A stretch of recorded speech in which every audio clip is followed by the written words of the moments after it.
ফিতর এটা হলো ধনী গরিব, ছোট বড়, নারী পুরুষ, গোলাম আজাদ সকলের জন্য এটা ফরজ। তাহলে এই জাকাত, এই ফেতরাটা সুন্নত নয়, নফল নয়, এটা হলো নামাজের মতন ফরজ একটা হুকুম। তবে এই ফরজটাই ধনী গরিব সকলের জন্য। জাকাতুল ফিতরের গোটা বৎসরের সাথে সম্পৃক্ত। আর এর সঙ্গে আমরা তো অনেকেই যোগ করতে জানি না।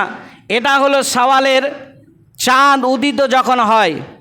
এই জাকাতুল ফিতরটা কখন ফরজ হয়? রমজান মাসের পরের মাসটার নাম হলো শাওয়াল মাস। এই শাওয়াল মাসের চাঁদ যখন উদিত হয়, এই দেখেছেন বা শুনেছেন, তখন আপনার ওপরে এই ফিতরার জাকাত চালু হয়ে গেল। তার আগে আপনার ফরজ নয়। যেমন এই শাওয়াল মাসের চাঁদ উদিত হওয়ার কয়েক ঘন্টা, কয়েক মিনিট আগে যদি আপনার সন্তান জন্মগ্রহণ করে, শিশু সন্তান যদি জন্মগ্রহণ করে, সন্তান জন্মগ্রহণ করার ফলে আপনার তার ওপরও ফরজ হুকুম চালু হয়ে গেল।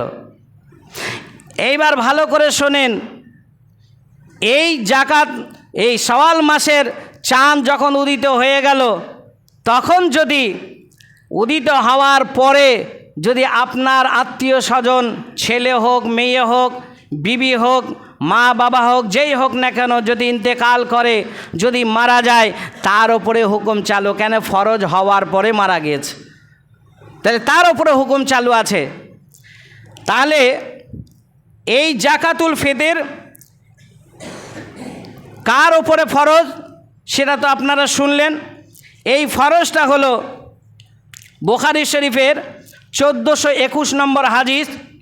যে হাদিসটা বর্ণনা করছেন হযরতে ওমর ফারুক রাদিয়াল্লাহু তাআলা আনহু, তিনি বর্ণনা করছেন যে এই জাকাতটা কার ওপরে ফরজ সেটা তিনি বলছেন যে খাদ্যদ্রব্যর ভেতরে এক সা, নিজের প্রধান যে খাদ্য, সেই খাদ্যদ্রব্যের ভেতরে এক শাক বলা হয়েছে। এক শাটা আমাদের মাপ নয়, এটা সৌদি আরব, এটা মদিনার মাপ। তাই এক সা বলতে গেলে হতে পারে 2.5 কিলো, হতে পারে 3 কিলো। মতান্তরে এ কথা বলতে গিয়ে আমি সময় নষ্ট করছি না, এতটুকু মনে রাখা উচিত যে এক সা আপনাকে আদায় করতে হবে খাদ্যদ্রব্য থেকে। সাগিরা ওয়াল কাবিরা, ছোট এবং বড়, এবং ওয়াল হুরুন ওয়াল মাকলুস বলা হয়েছে, এবং আপনার গোলাম হোক আর আজাদ হোক, যেই হোক না কেন, তার জন্য এই হুকুমটা চালু করা হয়েছে। যারা গোলাম কিংবা আজাদ, তার ব্যক্তির ওপরে এ ফরজটা তাকে আদায় করতে হবে। এখন 2 নম্বর, জাকাতুল ফিতর কখন আদায় করতে হবে?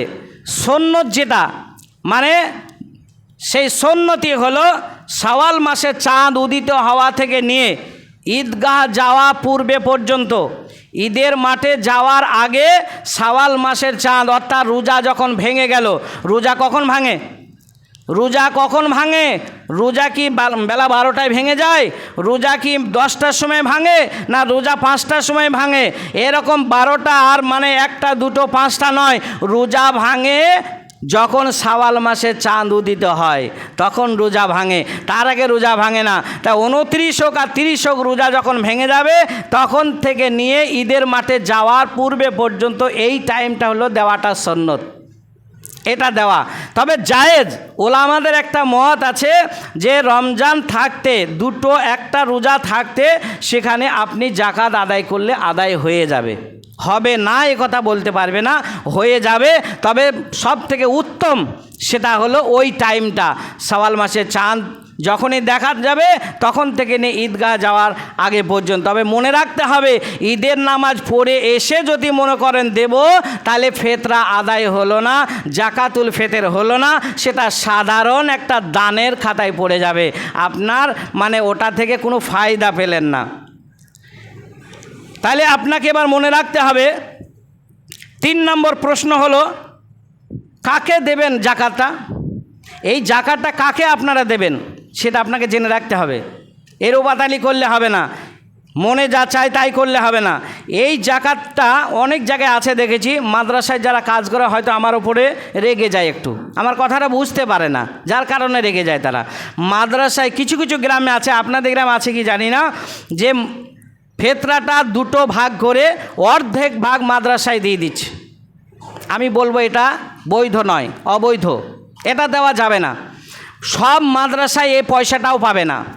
এবার ফেরে পড়ে গেলাম, সব মাদ্রাসায় যদি না পায়, আর মাদ্রাসাতেই যদি না পায়, আমরা তো জানি ক্ষেত একটাই, শুধু মাদ্রাসা মাদ্রাসা মাদ্রাসা মাদ্রাসা ঠিকই। আরে মাদ্রাসা না থাকলে আমি আপনাদের দুটো কথা শোনাইতে পারতাম, মাদ্রাসায় পড়েই তো দুটো শোনাচ্ছি, তাই বলে মাদ্রাসার বিরোধিতা করবো কেন? না, আমার কথাটা বুঝতে দেরি হবে আপনার। সব মাদ্রাসায় পাবে না। কোন মাদ্রাসায় পাবে না? যে মাদ্রাসায় বোর্ডিং নাই, রান্নার ব্যবস্থা নাই, সে মাদ্রাসায় 10টা টাকাও দেওয়া যাবে না। এই জাকাতুল ফিতর দেওয়া যাবে না, তার মানে আবার জাকাত বন্ধ করে দিয়েন না আবার, তাহলে মাদ্রাসাগুলো বন্ধ হয়ে যাবে।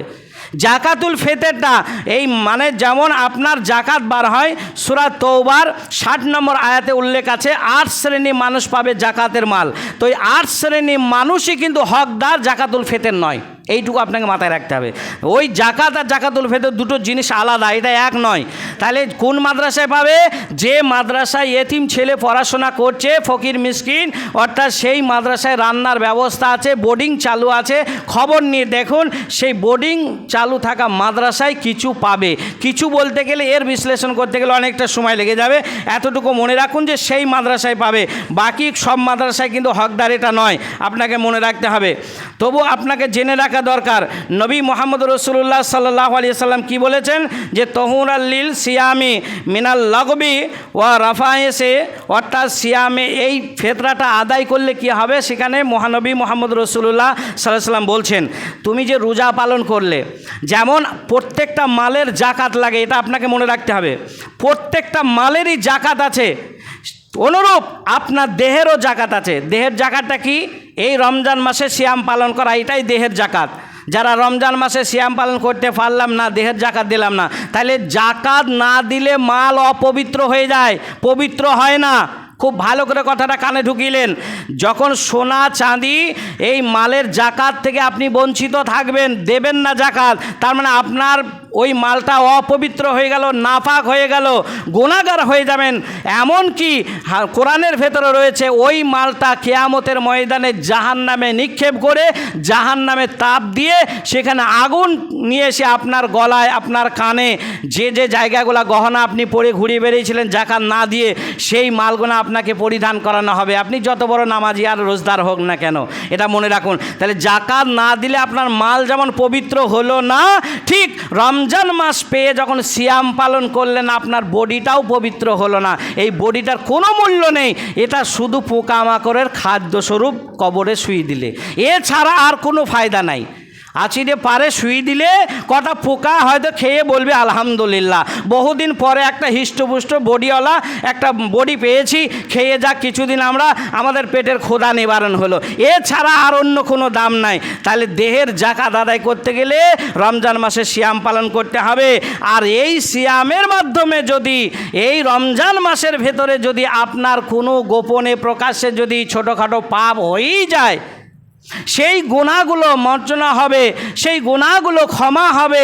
বলা হয়েছে জাকাতুল ফিতর আদায় করলে, জাকাতুল ফিতর আদায় করলে আপনার সেই গুনাহগুলো কি হবে, একটু মাফ হবে। তাও বলছে তামাতাল লিল মাসাকিন, এবং নাম্বার 2 ফিতরার দুটো লাভ, একটা হলো আপনার মানে নিজেকে পবিত্র করে দিল, নাম্বার 2 তামাতাল মাসাকিন, এবং মিসকিনদের খাদ্য স্বরূপ। দেখেন হাদিসের শব্দ এতটুকুই শেষ, এটা মিসকিনদের খাদ্য। তা মিসকিনের ব্যাখ্যা বিশ্লেষণ করে দেখেন, মিসকিনদের খাদ্য কোথায়? আমরা মাদ্রাসা নিয়ে পাগল হয়ে আছি। তা ভাই ও বন্ধুরা আমার, মাদ্রাসায় দিতে হবে, ফিতরা দিয়ে মাদ্রাসা চালাতে হবে। কোথায় পেয়েছেন?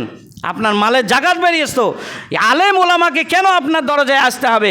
আপনার মালের জাকাত বেরিয়েছে, সঠিক নিসাব বার করে কোন কোন মাদ্রাসা আপনার নিকটবর্তী আছে, কোনটা ছোটো মাদ্রাসা, কোনটা বড় মাদ্রাসা, কোনটা ফারেগি, কোনটা মালি, কোনটা কি কোয়ালিটি আছে, সেগুলো আপনাকে জেনে বুঝে সেই জায়গায় আপনাকে পৌঁছিয়ে দিতে হবে। আপনার বাবার 14 পুরুষের সৌভাগ্য যে একটা সাইকুল হাদিস আপনার দরজায় এসে বলছে জাকাত দেন। আপনাকে পবিত্র করতে এসেছে।